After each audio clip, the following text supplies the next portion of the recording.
papal trip. The Holy Father begins his journey to Cyprus. We'll tell you what's on his agenda. Resignation accepted.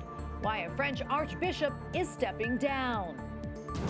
New COVID-19 plan. President Joe Biden unveils his proposal to fight the pandemic this winter. And international impasse. America and Russia's top diplomats meet as tensions rise between the two countries. On EWTN News Nightly for Thursday, December 2nd, 2021.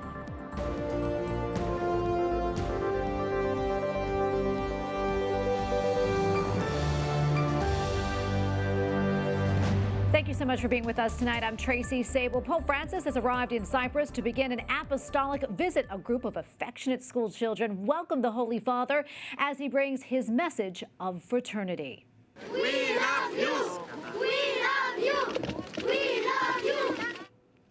Speaking with reporters before landing, the Holy Father said, quote, "It will be a beautiful trip, but we will touch on some wounds." Later at the Maronite Cathedral, Pope Francis praised what he called the mosaic of Cyprus's people. He urged care for migrants and healing for religious and ethnic divisions. We'll have a report from Cyprus tomorrow. Pope Francis has accepted the resignation of the Archbishop of Paris. Archbishop Michael Alpetit was facing allegations of a relationship with a woman dating from his time before he was named Archbishop. A recent magazine article also portrayed him as divisive. The 70-year-old denied being in a relationship with the woman. In a video statement, he said that he led the Archdiocese of Paris with fervor and dedication. President Joe Biden lays out his plan to protect Americans from coronavirus variants heading into the winter. That includes urging Americans to get booster shots as well as offering free COVID-19 testing. White House correspondent Owen Jensen has an update. Owen? Tracy, good evening to you. Today, President Joe Biden spoke at the National Institutes of Health, saying his plan that he says was put together by scientists and COVID-19 experts is one he hopes Americans will rally around. President Joe Biden unveils his administration's strategy designed to protect more people from contracting COVID-19 in the coming winter months. This is a moment we can do what we haven't been able to do enough of through this whole pandemic. Get the nation to come together, unite the nation in a common purpose. Among the key goals, keeping schools from closing again. Students who fell behind are still catching up on lost time. Vaccinating our children is also critical to keeping our schools open. But while over 99% of our schools are open now, we need to make sure that we keep that throughout the winter. For Americans who fly, take the train, or use public transportation, the mask mandate has been extended through March 18th. Break the rules and fines go as high as $3 grand. The White House plan also requires private insurance companies to cover the cost of at-home COVID-19 tests. Some additional strategies: stronger public health protocols for safe international travel, rapid response teams to help battle rising cases, and supplying treatment pills to help prevent hospitalizations and death. It's a plan that I think should unite us. I know COVID-19 has been very divisive in this country. It's become a political issue, which is a sad, sad commentary. Meanwhile, remain in Mexico. President Biden wanted to ditch the Trump-era immigration policy, but now it's going back into effect next week in San Diego and 3 Texas cities. It forces asylum seekers to wait in Mexico for hearings in U.S. immigration court. Still, the White House calls remain in Mexico deeply flawed. It has imposed unjustifiable human costs, pulled resources and personnel away from other priority efforts, and failed to address the root causes of irregular migration. Also tonight, very soon, some 63 million Medicare recipients will soon get a notice in the mail urging them to roll up their sleeves for a booster shot. It's part of a direct outreach campaign aimed at those most vulnerable to contracting COVID-19. At the White House, Owen Jensen, EWTN News Nightly.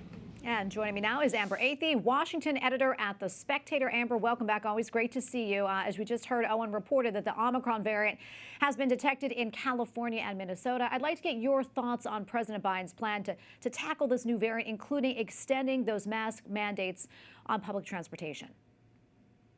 Well, President Biden's plan is a massive overreaction. We have received no evidence thus far that the Omicron variant is any deadlier or spreads more quickly than any other variant or strain of this virus. In fact, one of the South African doctors who was the first to identify this strain said that the symptoms resulting from it are rather mild and that there's no reason to panic. People have thus far not heeded her own advice and instead have extended this mask mandate, implemented a travel ban that applies to some African countries that don't even have a single case of the Omicron variant. So this seems like an excuse just for the Biden administration to implement more control and continue coronavirus restrictions without any evidence backing up this idea that the Omicron variant is particularly deadly or poses a risk to Americans. Amber, I want to stay with the White House now. Simone Sanders, as you probably heard, Vice President Harris's chief spokesperson, stepped down yesterday. She is the second person in the vice president's camp to resign within just this month. What do you think is happening here? Well, based on recent news headlines, it certainly seems like the vice president's office is crumbling to an extent. The vice president has a very unpopular approval rating with Americans, even lower than President Joe Biden. And her staff has been leaking to the press that apparently they are unhappy working for her and that they feel that the vice president's office is being mismanaged. Kamala Harris, shockingly, actually had her approval rating go down when she left the public eye, which is usually the opposite of what's supposed to happen when a politician implements that strategy. And so it seems like the recent departure of these communication staffers is a reaction to the fact that whatever strategies they're trying to use to make her more popular are not working. Yeah, we're going to stay in D.C. here. Yesterday, a big day at the Supreme Court with Dobbs versus Jackson Women's Health. Speaker Nancy Pelosi said, quote, the court is threatening to trample on the Constitution, and she advocated to make Roe versus Wade law. She also said, quote, it is scary, really scary. I say that as a practicing Catholic. Amber, your reaction to that? Well, it's obviously horrific that we have so-called devout Catholics serving in Congress and in the White House who think that it is a woman's right to kill her own child. So Pelosi's words are really disheartening. However, the arguments in the Supreme Court made quite clear yesterday that Roe v. Wade was incorrectly decided, that there is no right to abortion in the Constitution. Justice Clarence Thomas did a great job illuminating this yesterday when he asked the pro-abortion advocates to identify exactly which right protects this so-called right to abortion in the Constitution. And they claimed that it was a question of liberty. Of course, there's no liberty to kill another person, to take an unborn life. And I believe that the conservative majority Supreme Court is on its way to, at the very least, upholding this Mississippi ban on abortions after 15 weeks. And it's quite possible that we could see a reversal of Roe v. Wade, or at least a tightening of restrictions as compared to Planned Parenthood v. Casey. Want to switch gears here slightly. Not a whole lot of time left, but some other big news this week. Jack Dorsey, co-founder and CEO of Twitter, stepped down earlier this week, and the new CEO said in an interview last year that Twitter is not to be bound by the First Amendment and that the platform wants to promote healthier public conversation. How do you see things going with this new leadership? Do you expect more censorship? I do, and I do think there was some premature celebration from conservatives when Jack Dorsey announced that he was stepping down. Of course, he was not the perfect manager of Twitter, but the new CEO seems like he could be much worse. And in fact, they've already implemented a new policy that prevents the sharing of so-called private individuals. Although we know that that type of reporting, sharing videos of private individuals, was hugely important in identifying people who were rioting with Antifa and Black Lives Matter throughout last summer. And so it's very concerning that perhaps Twitter will start to crack down on that type of journalistic endeavor. Well, Amber, thank you so much. Unfortunately, we have to leave it right there, but I always appreciate your time. Thank you. Secretary of State Antony Blinken met Russia's foreign minister earlier today in Sweden. The two discussed several items, including allegations of a Russian troop buildup near Ukraine. The Kremlin says that it has no intention of invading the country and instead is seeking help to resolve the crisis there. Pro-lifers in Germany have won the right to appeal a German territory's decision to ban prayer vigils. 40 Days for Life have been praying in front of a pre-abortion advisory center in the southwestern part of the country. The ban on gatherings was upheld in a ruling last May. Also in Germany, the country announcing new coronavirus restrictions and proposed mandates. Dass die Lage in unserem Land ernst ist, was die Corona-Pandemie anbelangt. Outgoing Chancellor Angela Merkel says those who are not vaccinated will be excluded from non-essential activities. The German parliament will also consider a general COVID-19 vaccine mandate. Merkel appeared at a press conference with incoming Chancellor Olaf Scholz. Coming up, Capitol Hill reaction. How lawmakers think yesterday's Supreme Court arguments will affect abortion. And a sign of hope in Washington.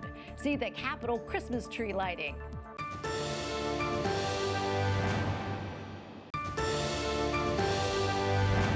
As the justices of the nation's highest court decide the fate of the Mississippi abortion case, lawmakers on Capitol Hill are speaking out. Pro-life legislatures tell EWTN News Nightly that they are confident the justices will return abortion laws to state control. Capitol Hill correspondent Eric Rosales reports.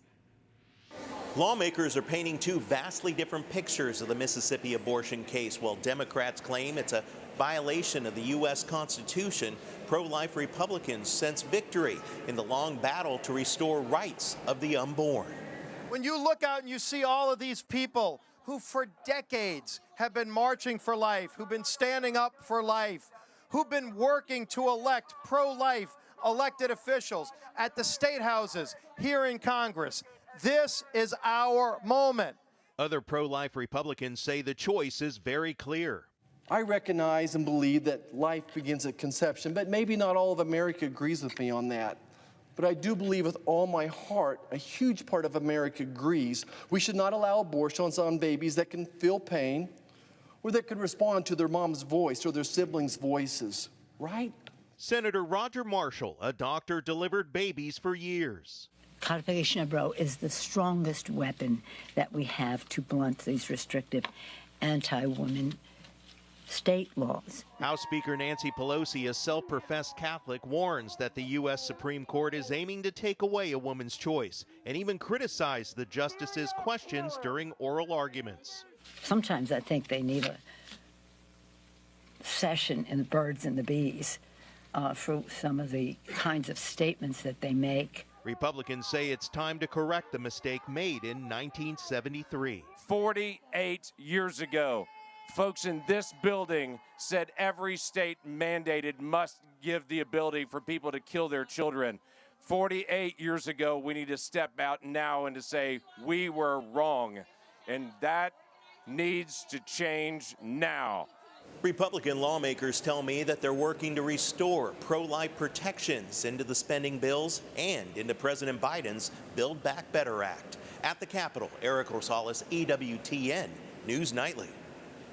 Now is Erin Hawley, Senior Counsel for the Alliance Defending Freedom. Erin, welcome. Thank you so much for being with us today. First off, I'd like to get your take on how things went yesterday at the Supreme Court. Absolutely. Well, I thought the argument in Dobbs could not have gone better. Mississippi's Attorney General and Solicitor General, who argued, did a fabulous job. And as we listened to the questions from the justices, I think court watchers were especially watching for Justice Kavanaugh and Justice Barrett as the new justices on the court, and also the Chief Justice. And both Justice Kavanaugh and Justice Barrett asked really tough questions of the other side. They indicated that they found it problematic that the court was involved in these sort of decisions when the Constitution is neutral. Justice Kavanaugh in particular was concerned that the court was getting into an area where the Constitution said nothing. So I think the argument went really well. And Erin, for you, anything that really struck out yesterday? Again, I think to go back to Justice Kavanaugh, his questions were really piercing. He rebutted the assumption that the court should never overrule precedent.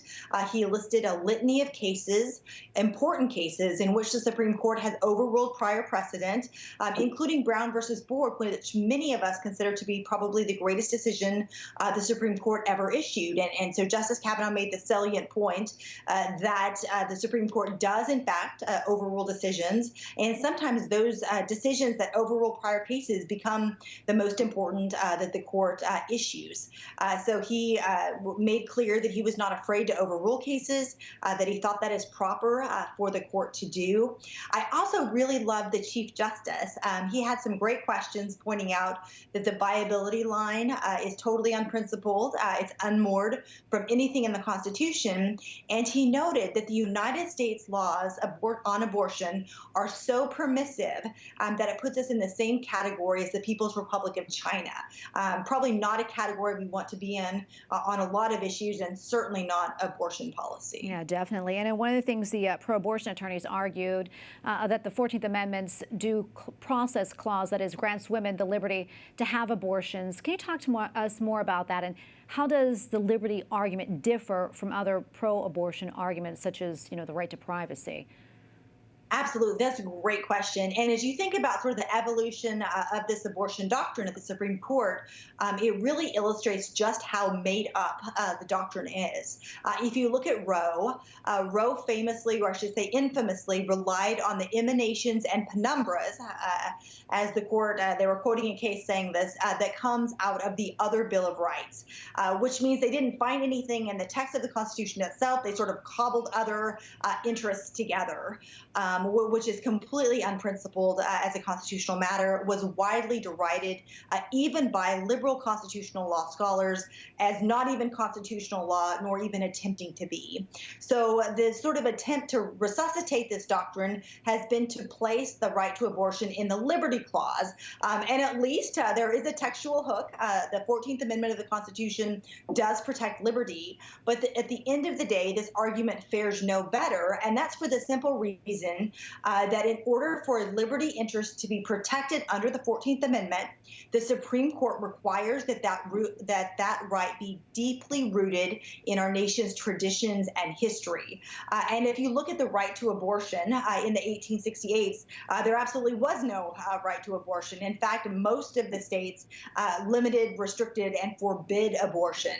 So there's just no way you can cobble together this idea that at the time of the 14th Amendment, there was a right to abortion. In fact, the opposite is true. And so the liberty argument fails as well. Erin, we have probably about a minute left or so, but wondering, ultimately, how do you think this is going to shape up? And also, what other cases do you have your eye on?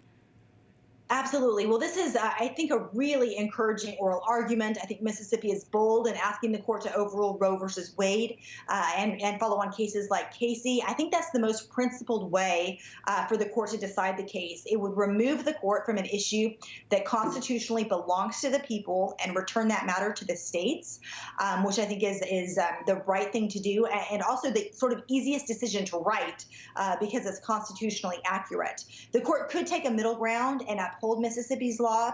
They'd have to distort their current doctrine to do that, but that too would be a step forward. So either of those would be a win, but I'm hoping for the big result here in returning the issue entirely to the states. And then one issue I would urge your viewers to look for next week is a case called Carson versus Mencken. It will be argued next Wednesday and is a fantastic school choice case in which the state of Maine, they have a lot of rural school districts, and some of those districts don't have high schools. So what Maine says is, well, we will help pay tuition at any school of your choosing.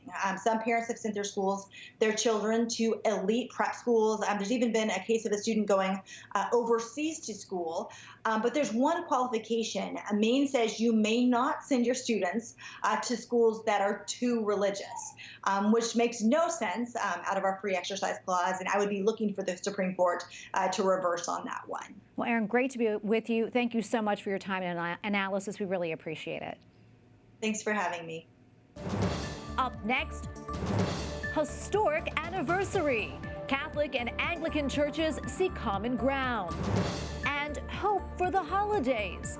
How a museum in Moscow is honoring Christmas traditions.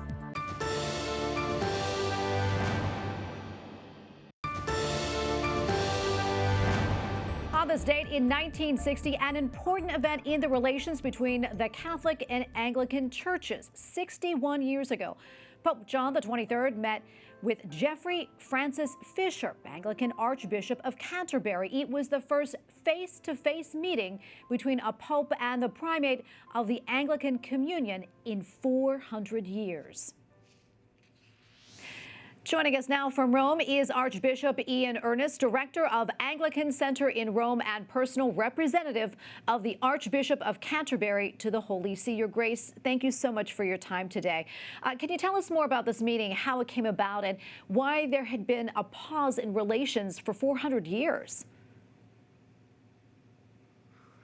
I think it's the fruits of those who've sown the seeds of a desire to connect again after 400 years. There have been many prelates, both from the Roman Catholic and Anglican Church, who have been meeting privately, urging on the leaders of the Church to be able to come back together.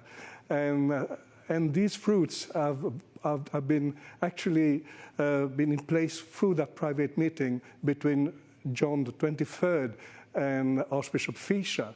But I have to say that John XXIII had the vision. That's why he prepared himself for Vatican Council, the Second Vatican Council. And Archbishop Fisher was a missionary. He traveled 1,100 miles to go and meet the patriarchs and other church leaders. And finally, he came to Rome. So these are the fruits of those who believed that we had to be back entertaining new relationships. And it falls also in the context of the centenary celebration of the Malines conversation between the Church of England and the Catholics from Belgium, which started in 1921. And so this celebration falls in the context of a wind of change which started in the 1960s for a new mindset, for a desire for unity, a desire for new relationships, and a desire to be faithful to the prayer of our Lord Jesus Christ, that they hold me one. And if you don't mind, can you tell us maybe a little bit about what was discussed during that meeting and what came from it? Very few things came from it, but what I can say that there was an intense desire for an encounter, to see what would be the possibilities of engaging with one another, to establish new relationships. And this was materialized at the Vatican Council, and what happened after that with the ARCIC, which was established, and then the YARCAM in the 1980s. And I have to say that these discussions were definitely the seeds for what would happen after Vatican Council. And before I let you go, Your Grace, I'm curious, how are relations between the Vatican and the Anglican Church now? I have to say that the relations are good. And since I've been here since 2019, I really rejoice of what I am living through. And the first experience that I had here was for the canonization of St. John Henry Newman.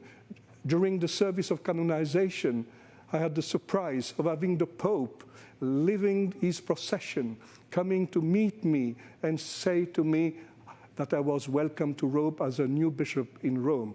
And that gave a pathway to build up, I would say, good relationships, and also build up collaboration between the different dicasteries and the Anglican Centre. And recently, we had the visit of the Archbishop of Canterbury, and the meeting was the Pope was very cordial. Definitely the seeds sown by Archbishop Fisher and Pope John XXIII have borne fruits. Today, we are able to look at each other, to hold hands together, to walk together, and to be together. Well, Your Grace, thank you so much for the time today and for this conversation. We appreciate it. Archbishop Ian Ernest, Director of Anglican Centre in Rome and personal representative of the Archbishop of Canterbury to the Holy See. Thank you again. And thank you for welcoming me. Well, the U.S. Capitol is ready for Christmas after members of Congress light the U.S. Capitol Christmas tree. This year's tree is nicknamed Sugar Bear. It is an 84-foot tall white fir from California. It's decorated with over 15,000 crafted ornaments. House Speaker Nancy Pelosi led the festivities, joined by House Minority Leader Kevin McCarthy. And finally tonight, Christmas holiday traditions are being celebrated in Moscow. The new exhibit at a museum there is called 3 Centuries of Russian Christmas Tree. Prior to 1700, Russia celebrated the new year on September 1st based on the creation of the world rather than in connection with the birth of Christ. Beautiful. Well, thank you for watching tonight. For the entire EWTN News Nightly team, I'm Tracy Sable. Good night and God bless.